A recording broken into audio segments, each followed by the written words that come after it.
Abdurahimov Sanjar, aslida Jizzaxlikman, Uniconsoftda backend dasturchisi bo'lib ishlayman.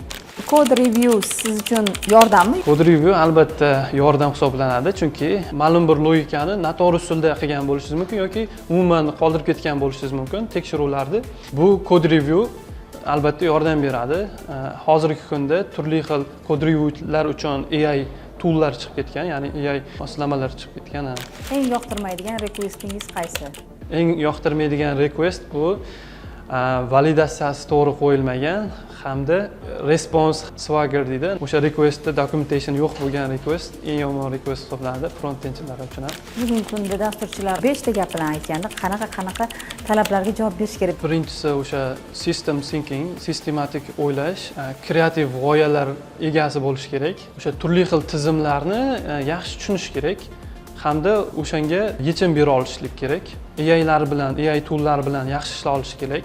Hozirgi kunda dasturchilar yaxshi kod yozish kerak emas, AI larni yaxshi o'zlashtirsa o'zi yetarli. Hozirda Uniconsoftda ham malakali, tajribali dasturchilar faoliyat ko'rsatadi.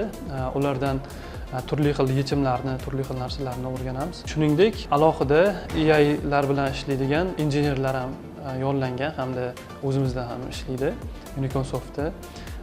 Turli xil loyihalar, AI lar bilan integratsiya qilingan loyihalarni ustida ishlashyapti. Shuni o'ziyoq o'sha AI lar bilan hozirgi kun talabi ekanligini bilib olsak bo'ladi-da. O'zim ham turli xil AI lar yangiliklarini kuzatib boraman hamda toollardan foydalanaman. Misol uchun hozirgi kunda Open Cloud degan yangi AI tool chiqqan. Bu o'zimiz boshqarardik AI larni, biz buyruq bersakkina qilardi. Hozirgi kunda umumiy nima qilishligini, uni rolini hamda nimalarga imkoniyat borligini o'sha AI ga aytib qo'ysak, biz yo'qligimizda ham 24/7 ishlab turishi mumkin. Misol uchun biror bir loyihani aytib qo'ysangiz, kun davomida sizga o'sha mana shunaqa yangi featurelarni qo'shdim, imkoniyatlarni qo'shdim, mana bunaqa xatoliklarni to'g'riladim deb report berib turadi hamda loyihani o'zi ko'taradi.